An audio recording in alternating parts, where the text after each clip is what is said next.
Há momentos na vida em que o coração sussurra uma pergunta que quase não ousamos formular. Será que sou a errada por ser diferente?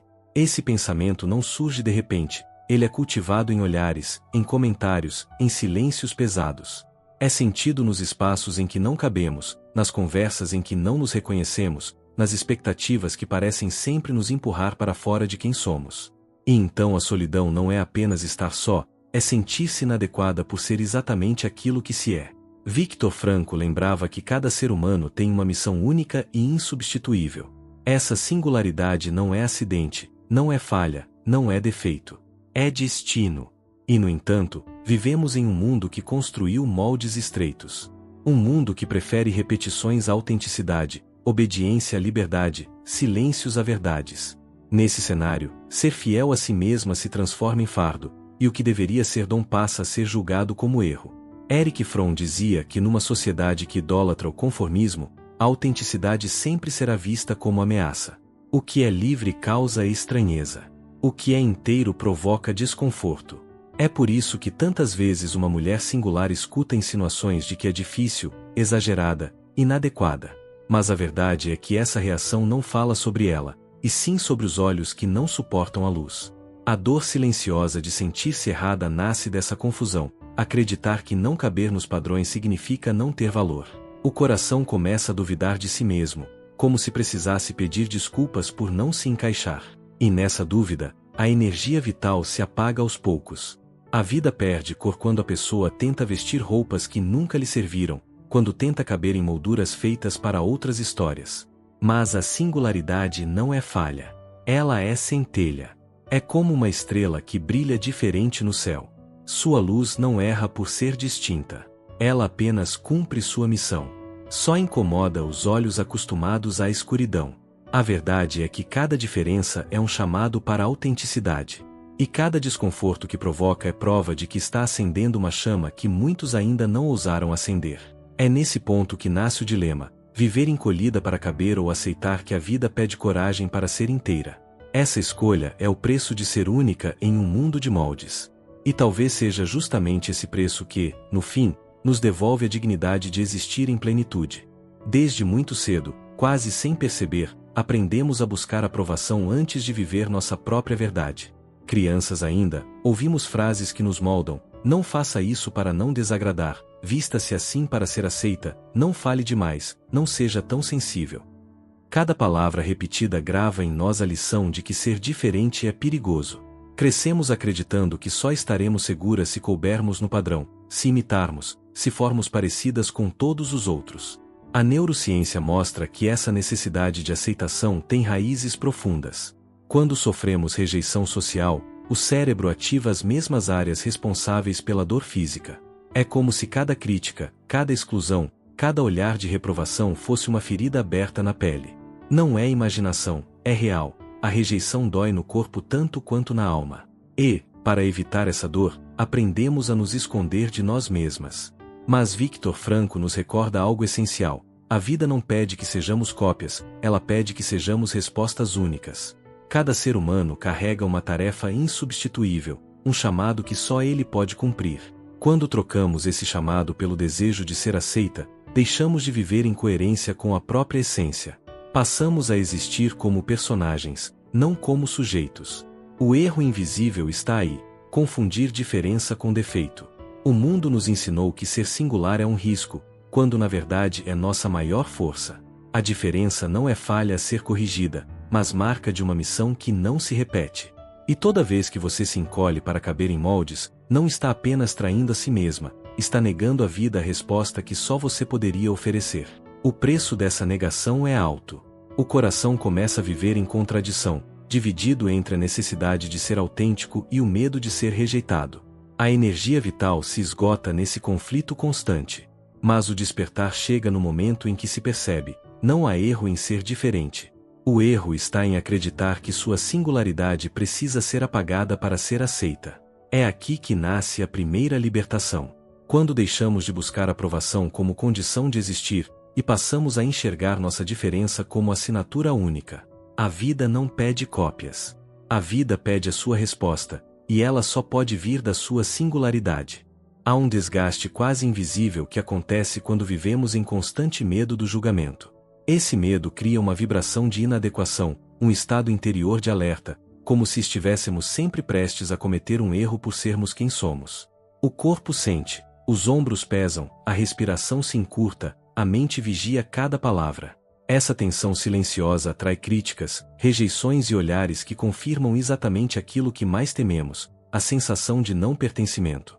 Nesse ciclo, muitas mulheres se esforçam para se encaixar em moldes que não foram feitos para elas.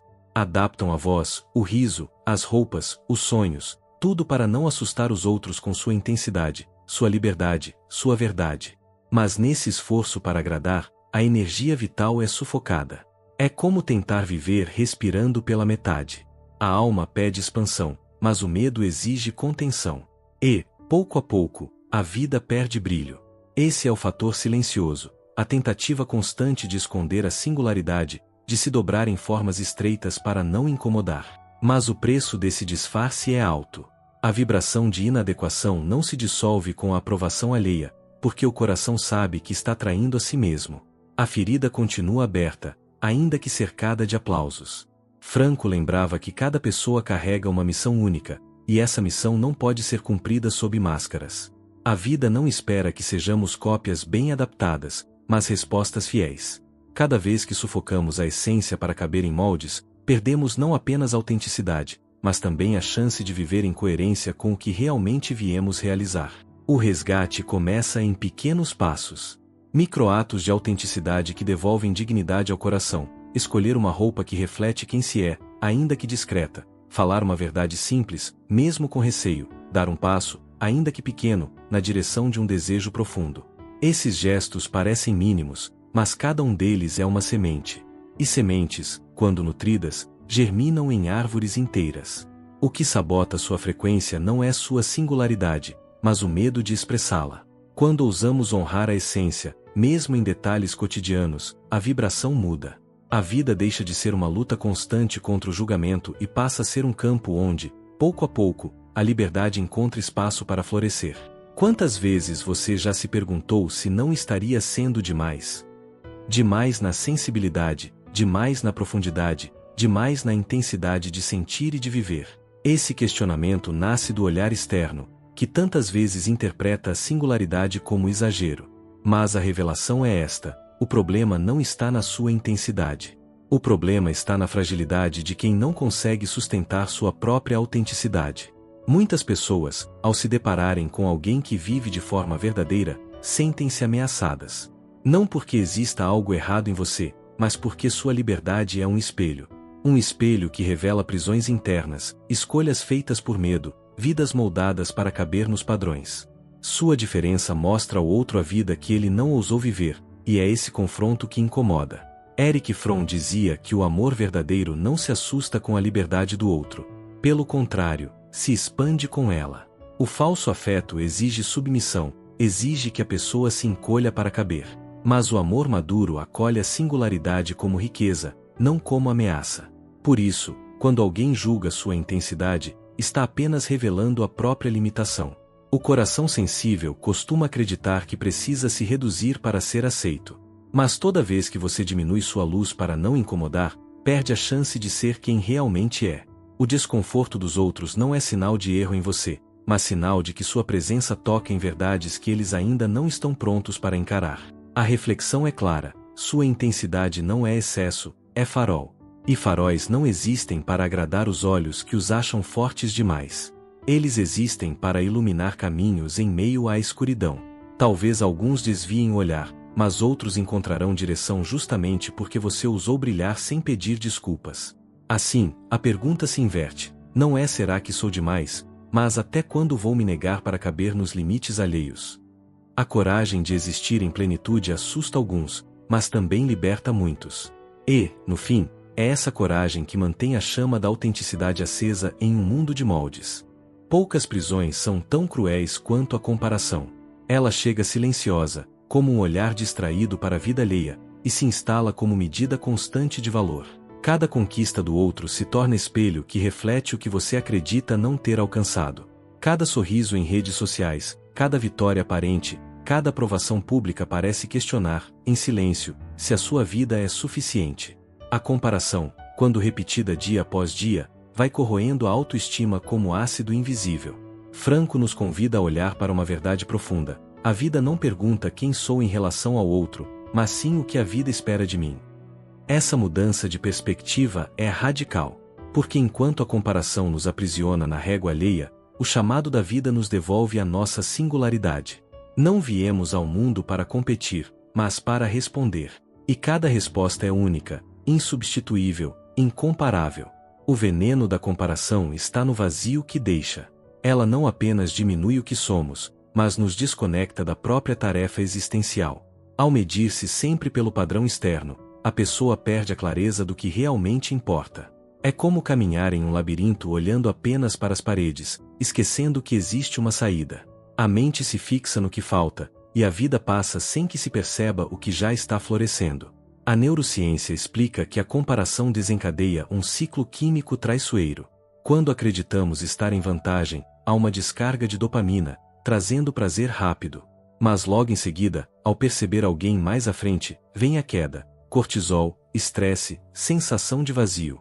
O cérebro se acostuma a essa montanha-russa, tornando-se viciado em olhar para fora, sempre em busca de novas referências para se medir.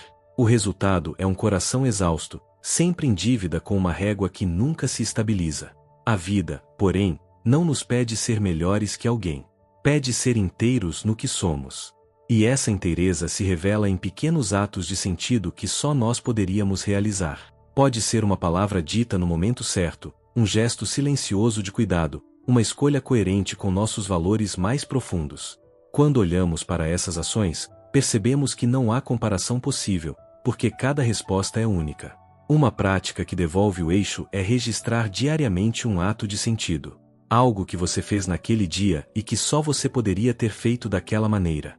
Pode parecer simples, até pequeno demais. Mas essa prática reconstrói a consciência de que sua vida é valiosa não porque é maior ou menor que a de alguém, mas porque é fiel ao chamado que só você pode ouvir. A comparação destrói a essência quando acreditamos que nosso valor depende do reflexo alheio. Mas ela perde força quando reconhecemos que o espelho verdadeiro não está fora, mas dentro. A vida não pede que você seja cópia, nem que siga o ritmo de outros. Pede que você responda com coragem a pergunta que só bate à sua porta. E nesse reconhecimento, a prisão começa a se desfazer. Porque não importa o quanto os outros brilhem, ninguém pode iluminar exatamente o espaço que a sua luz foi chamada a alcançar. Imagine um campo aberto, amplo, quase vazio. Nele, há apenas uma árvore que se ergue sozinha. Para muitos, essa imagem poderia significar isolamento, abandono, solidão. Mas ao olhar com atenção, percebe-se outra verdade. A árvore solitária não é frágil, não é errada por estar só. Ao contrário, suas raízes são profundas porque precisaram buscar força no silêncio da terra, e sua copa é ampla porque aprendeu a crescer em todas as direções sem apoio de vizinhas próximas. Assim também é a vida de quem se reconhece singular. Crescer em um campo onde poucos entendem sua forma pode trazer sensação de distância, mas essa solidão não é punição, é caminho de fortalecimento. James Hollis chama isso de solidão criativa. A maturidade consiste em aceitar que nem todos caminharão conosco, mas que nossa força interior floresce justamente naqueles momentos em que nos sustentamos sem aplausos e sem testemunhas. A árvore solitária não pede desculpas por existir. Não se encolhe para parecer menor, nem tenta imitar o formato de outras que crescem em grupo. Ela cumpre sua missão silenciosa, ser sombra para quem passa, ser abrigo para pássaros cansados, ser beleza para quem contempla de longe. Sua existência prova que a diferença não é erro, mas forma única de presença. Na vida humana, a metáfora é clara. Muitas vezes, a solidão é inevitável para quem escolhe viver em coerência com a própria essência. E, em vez de ser vista como fracasso, pode ser acolhida como espaço fértil. É no silêncio que raízes se aprofundam, é no afastamento que aprendemos a confiar em nossa própria seiva. Franco lembrava que a vida sempre nos pergunta algo. Talvez, nesses momentos de solidão, a pergunta seja: o que você fará com esse espaço vazio? Ele pode se tornar prisão de amargura ou santuário de fortalecimento. A escolha não está fora, está dentro. A árvore solitária ensina que estar só não significa estar perdida. Significa apenas estar no lugar exato onde a vida nos plantou, com a tarefa única de crescer segundo nossa própria natureza. E quando aceitamos isso, a solidão deixa de ser peso e se transforma em dignidade. Porque compreender que nem todos caminharão conosco é, paradoxalmente, o que nos dá força para caminhar mais firmes em direção ao que viemos realizar. A história da humanidade está repleta de exemplos de pessoas que, em seu próprio tempo, foram vistas como erradas, inadequadas, até perigosas, simplesmente por viverem em fidelidade àquilo que eram. Muitas mulheres, sobretudo, foram julgadas por não se dobrarem às expectativas impostas. Chamadas de intensas demais, independentes demais, ousadas demais. O rótulo de errada as acompanhava. Mas foi justamente essa diferença, essa recusa em se encolher, que as transformou em faróis. Pense nas artistas que ousaram pintar de forma diferente, quando todos repetiam os mesmos traços. Pense nas escritoras que deram voz a sentimentos silenciados, quando a sociedade pedia silêncio. Pense nas cientistas que persistiram em pesquisas quando lhes diziam que aquele não era lugar para mulheres. O que antes era visto como afronta, depois se revelou coragem. O que antes era rejeição, mais tarde foi reconhecido como contribuição. A neurociência espiritual nos mostra que quando mente e coração entram em coerência, criamos um campo de força capaz de atrair conexões autênticas. Pessoas que vivem em verdade não precisam de multidões ao redor. A própria frequência que emanam atrai quem ressoa com a mesma integridade. É por isso que, com o tempo, a singularidade não afasta, aproxima os que realmente importam. O que parece erro hoje pode ser lembrado amanhã como caminho aberto. O que incomoda os olhos acostumados à escuridão, mais tarde será reconhecido como luz que apontou direção. Muitas mulheres que antes choraram por sentir-se inadequadas foram aquelas que, sem saber, abriram passagens para que outras pudessem andar. A dor que carregaram foi também a semente da liberdade de muitas. Essa é a revelação. Sua singularidade pode ser chamada de erro agora, mas no futuro será lembrada como testemunho de coragem. O que hoje dói como rejeição, amanhã pode se transformar em legado. A diferença, quando assumida em verdade, se torna farol. E mesmo que alguns desviem os olhos, haverá sempre quem encontre nessa luz o impulso necessário para também ousar existir de forma inteira. Assim, o que parecia um fardo se revela missão. Não ser compreendida, em muitos momentos, é apenas sinal de que se está à frente, abrindo clareiras onde antes havia apenas mata fechada. E essa é a marca das vidas que transformam, suportar o desconforto presente para deixar atrás de si um rastro de liberdade para os que virão. Chega um momento em que é preciso devolver ao coração a certeza que tantas vezes foi negada: você não é a errada. O desconforto que provoca nos outros não é prova de falha, mas de fidelidade a si mesma. Victor Franco nos recorda que não importa o que esperamos da vida, mas o que a vida espera de nós. Sua singularidade é exatamente essa resposta. Ela não precisa de justificativas, não precisa de molduras, não precisa de permissão. Rollo May dizia que existir autenticamente exige coragem. E a coragem, por sua vez, tem efeitos colaterais inevitáveis. Assustar os outros é um deles. Porque quando alguém decide viver em liberdade, lembra aos demais de suas próprias prisões. Quando alguém acende sua luz, inevitavelmente expõe a escuridão alheia. Mas esse incômodo não é fracasso. É sinal de que sua vida tem força transformadora. A síntese é clara: você não é a errada. Você é apenas a lembrança viva de que a autenticidade exige romper moldes. A diferença não é obstáculo, mas destino. É a marca de uma missão que não pode ser repetida por mais ninguém. Cada traço que já foi chamado de exagero, cada escolha que já foi tratada como inadequada, cada silêncio que já foi visto como erro, tudo isso é parte de um chamado maior: ser inteira. Libertar-se, portanto, não significa convencer os outros de que sua forma de existir é válida. Libertar-se é aceitar, com dignidade e coragem, que sua singularidade é necessária. Porque só você pode ser resposta à vida do modo como a vida lhe pede. E assumir esse chamado é o gesto mais radical de liberdade. O caminho da autenticidade é, muitas vezes, solitário. Mas também é o único capaz de trazer paz. Porque quando o coração descansa em quem realmente é, não há mais necessidade de provar nada, nem de caber em moldes. Há apenas a serenidade de existir como o que sempre se foi, única, insubstituível, necessária. Agora volte o olhar para dentro e permita que uma pergunta ecoe em silêncio. Em que parte da sua vida você ainda se trata como errada por ser diferente? Talvez seja em escolhas pequenas, no modo como organiza seu dia, na maneira como sente, ou até na profundidade com que enxerga o mundo. Reconhecer esse ponto já é um gesto de libertação, porque onde há consciência, há possibilidade de transformação. Compartilhe nos comentários um traço seu que já foi visto como erro, mas que você agora reconhece como força. Suas palavras podem se tornar farol para outras mulheres que, assim como você, carregam o peso de se sentirem inadequadas. Ao dar voz à sua autenticidade, você não apenas se fortalece, mas também ajuda a abrir caminhos para quem ainda caminha em dúvida. Se esta reflexão tocou seu coração, compartilhe este vídeo com alguém que precise ouvir que não é a errada, que sua singularidade é valor e não defeito. Muitas vezes, uma simples partilha pode se transformar em semente de coragem em outra vida. E se deseja continuar essa jornada de consciência e autenticidade, inscreva-se no canal. Aqui, cada encontro é um espaço para aprofundar o sentido da vida e transformar aquilo que parecia fraqueza em força. Porque a vida não pede que sejamos cópias, ela pede que sejamos respostas únicas. E a sua resposta é insubstituível.